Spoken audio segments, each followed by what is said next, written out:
Friends, आप सब कैसे हो? आशा करती हूँ आप सब अच्छे होंगे, मस्त होंगे, लाइफ को अच्छे से एंजॉय कर रहे होंगे। आज की हमारी स्टोरी है, एक लड़की को देखा तो ऐसा लगा, एपिसोड 1436। वीडियो पसंद आए तो प्लीज़ लाइक शेयर सब्सक्राइब करना मत भूलना। वीडियो स्टार्ट करते वीडियो स्टार्ट। रिया को कन्विंस करने के लिए कहता है। ज़रा भी सोचा नहीं था कि रिया मना कर देगी। तभी सन्नी ओमकार को कहती है, प्लीज़ प्यार से इसको कन्विंस करो। लेकिन रिया को कन्विंस करने के लिए कहता है, ज़रा सोच कर देखो, इतनी छोटी सी उम्र में तुम वर्ल्ड के बेस्ट गेमर हो। इतनी छोटी उम्र में ऑनलाइन गेम्स ऑफर आपको मिला है, लेकिन वर्ल्ड के बेस्ट साबित होगी। ओमकार के आगे आते ही वे कहता है, हम जो कुछ भी सीखते हैं उसमें एट द एंड दौलत और कमाना ही तो होता है। तुम भी इस उम्र में बहुत ज़्यादा योग्यता रखती हो और काफ़ी पैसे कमा सकती हो। तभी रिया जवाब देते हुए कहता है, मुझे कमाने की कोई ज़रूरत नहीं है, क्योंकि मेरे पास पहले ही बेहिसाब दौलत है। मुझे कमाने के नहीं, खुद को परफेक्ट बनाने के लिए बहुत कुछ सीखना है। No more tax by. इसके बाद रिया कुछ नहीं कहती और वहाँ से अपने दोनों भाइयों के साथ आप वहाँ से निकल जाती हैं। दरवाजे से बाहर निकलने से पहले वापस मुड़ कर सॉरी चाचू, सॉरी मामू। भाई रिया के पीछे पीछे चले हुए मन ही मन सोच रहे थे, आखिर रिया करना क्या चाहती है, उसने अपने लिए क्या प्लान किया है। दोनों भाइयों के मन ही मन में रिया के लिए बहुत खुशी तो थी, लेकिन साथ साथ अब चिंता भी बढ़ गई थी, क्योंकि ये परफेक्ट बनने के लिए वह हम दोनों को किस नई मुसीबत में फंसाने वाली है। क्योंकि सामान्य सी बात है कि दोनों भाई, चाहे गेम हो या ज़िंदगी की सबक, सब अपनी बहन को अकेला नहीं छोड़ सकते। उधर गुलेरिया हाउस के बाहर मीडिया की भीड़ जमा हो चुकी थी। हर चैनल पर सिर्फ एक ही खबर दिखाई दे रही थी, देश के सबसे बड़े बिजनेसमैन में से एक आकाश गुलेरिया जिंदा हैं। अलग अलग चैनल पर अलग अलग तरीके से रिपोर्ट्स को बढ़ा चढ़ा कर दिखाया जा रहा था। कुछ का कहना था ये करिश्मा है जो भगवान ने आकाश को वापस लेके आया है, तो कुछ का कहना था कि ये इसकी अच्छाई थी जो इसको वापस लेके आई है। तभी कुछ जल्दी से आगे से जो रिपोर्टर पीछे खड़े थे वो आगे आए। उसने कहा कि सर, हम आपसे जानना चाहते हैं कि ये षड्यंत्र और जो एक्सीडेंट था उसका दुश्मन कौन है। दोस्तों, हेडलाइन के साथ साथ खबर आज की सुपर हिट खबर थी। गुलेरिया हाउस के बाहर खड़े हर मीडिया पर्सन की एक मांग थी कि आकाश गुलेरिया को एक बार मिलवाया अथवा करण गुलेरिया खुद इस मुद्दे पर प्रकाश डालते हुए हर सदस्य से पर्दा उठाया। तभी करण गुलेरिया के कहने का पर सिद्धार्थ गुलेरिया बाहर आता है। सिद्धार्थ को देखते ही सभी उसे घेर लेते हैं। सभी अलग अलग तरह से सवाल पूछना शुरू कर देते हैं। सिद्धार्थ कहता है, सबसे पहले आप सभी अंदर आकर बैठ जाइए। सभी मीडिया वालों के बैठने के लिए फुल लोन में व्यवस्था की गई थी। इसके बाद सभी को वहाँ बैठा दिया गया। तभी कर्ण मंच पर आते हैं और कर्ण को देखते ही सभी अपनी अपनी जगह पर खड़े हो जाते हैं। कर्ण सभी को बैठने का इशारा करता है और हाथ जोड़कर, मेरी आप सभी से विनती है कि गुलेरिया हाउस के लिए मुश्किल वक्त में हमारा साथ दिया है। अब खबर सच है कि आकाश गुलेरिया जिंदा है, लेकिन वह अब आप लोगों से बात नहीं कर सकता। उसकी स्वास्थ्य व्यवस्था अभी इतनी अच्छी नहीं है कि वह जिंदगी और मौत से के बीच में झुलसा हुआ है। नहीं तो वो अभी जीवित है कह सकते, नहीं अभी उसको मृत कह सकते हैं, क्योंकि उसकी कंडीशन ऐसी है, वो किसी से बात क्या खुद चल भी नहीं सकता। मेरे आप सभी से दरख्वास्त है कि तब तक के लिए आप मुद्दे पर गुलेरिया परिवार को परेशान ना करें। जिन सवालों का जवाब आप यहाँ ढूंढ रहे हैं उनके जवाब देने की स्थिति में अभी हम सब नहीं हैं। तभी एक मीडिया ने कहा, क्या ये सच है कि आकाश गुलेरिया की जान अनिका गुलेरिया ने बचाई है? हमने सुना है कि अनिका गुलेरिया की तो याददाश्त जा चुकी थी, लेकिन वह खुद भी नहीं जानती थी कि आकाश गुलेरिया की जान कैसे बचाई गई है। क्या आप ये सच? करण गुलेरिया जवाब देते हैं, आप सभी का आकाश की सेहत के बारे में जानने आए हैं। मेरा आपसे निवेदन है कि आप मुद्दे को वहीं तक रखें जहां तक आप पूछने आए हैं। आप सभी से वादा करता हूं कि जब आकाश पूरी तरह ठीक हो जाएगा तो आपके हर सवाल, हर बातों का, हर क्वेश्चन का आंसर आप सभी को गुलेरिया इंस्टीट्यूट आपको खुद इनवाइट करेगा। और फिलहाल आप सभी मेहमानों के लिए खाने का व्यवस्था कर चुके हैं। गुलेरिया परिवार को मेजबानी का अवसर देकर कृतार्थ करें। इतना कहने के बाद करण गुलेरिया बिना रुके वहाँ से चले जाते हैं। वकील वहाँ पे बंगलों पर स्क्रीन सामने बैठकर लक्ष्य एक खराब का लाइव देख रहा था।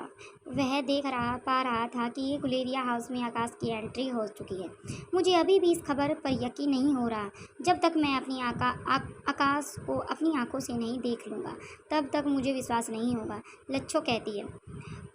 तुम्हें अपनी आंखों से देखने के बाद भी विश्वास नहीं होगा?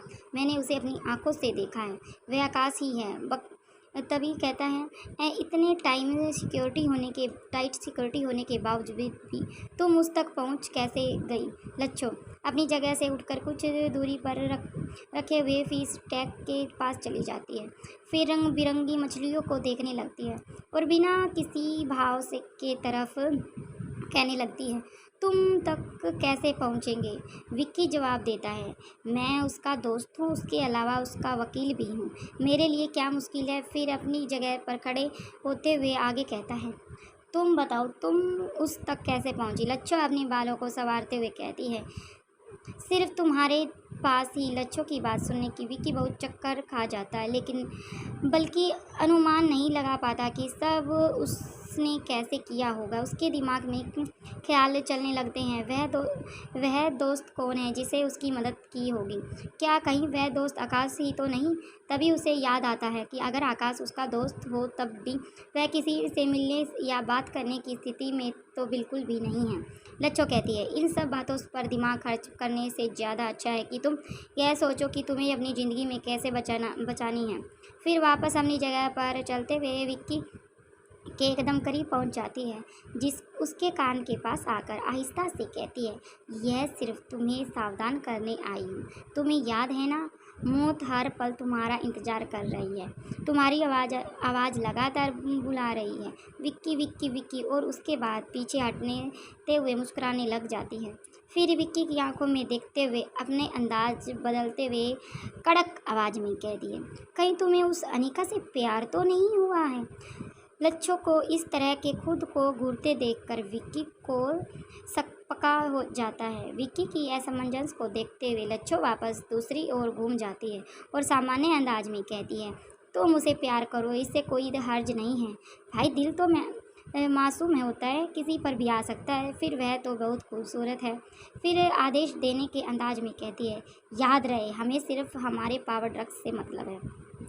हमें अनिका की जान नहीं चाहिए।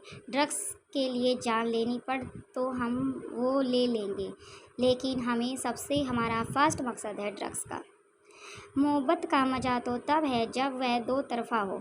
फिर हंसते हुए कहती है, उसकी मोहब्बत में शहीद मत हो जाना। तुम्हारा शहीद हुआ भी उसके कोई काम का नहीं है।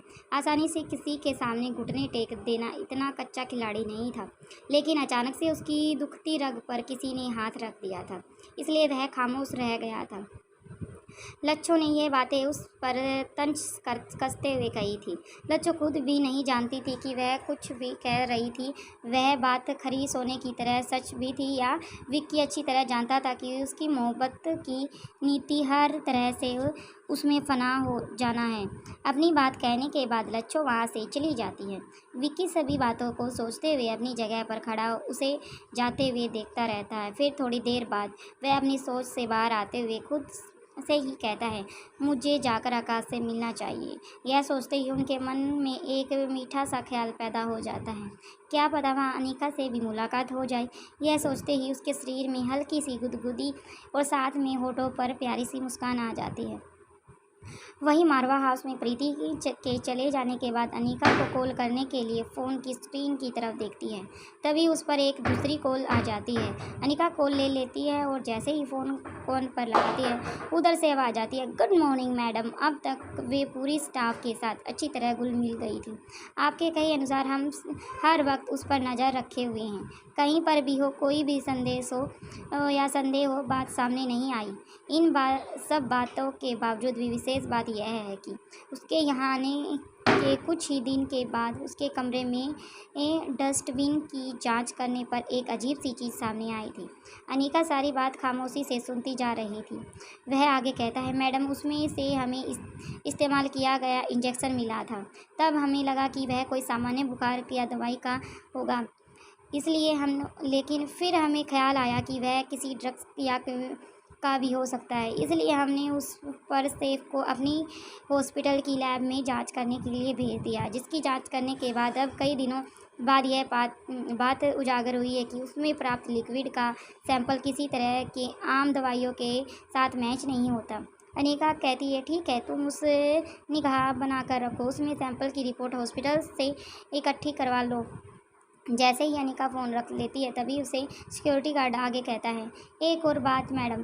अनिका सुनने लगती है। वह कहता है, मैडम, उसने अपनी सैलरी मिलने पर रोज़ की ज़रूरी चीज़ों की जगह पर सबसे पहले EMI का एक महंगा लैपटॉप ख़रीदा है। बहुत कोशिश करने के बाद भी हम उसे एक्सेस नहीं कर पाए हैं। बस इतना सा कहना मैडम आपसे। अनिका कहती है, ठीक है, मैं आगे देख लूँगी। Good work. अनिका तुरंत प्रीति का कॉल करती है और इस वक्त प्रीति सनी के रूम में की तरफ ही जा रही थी। बाकी का नेक्स्ट एपिसोड में देखते हैं। Thank you friends. वीडियो पसंद आई तो लाइक शेयर सब्सक्राइब करना मत भूलना।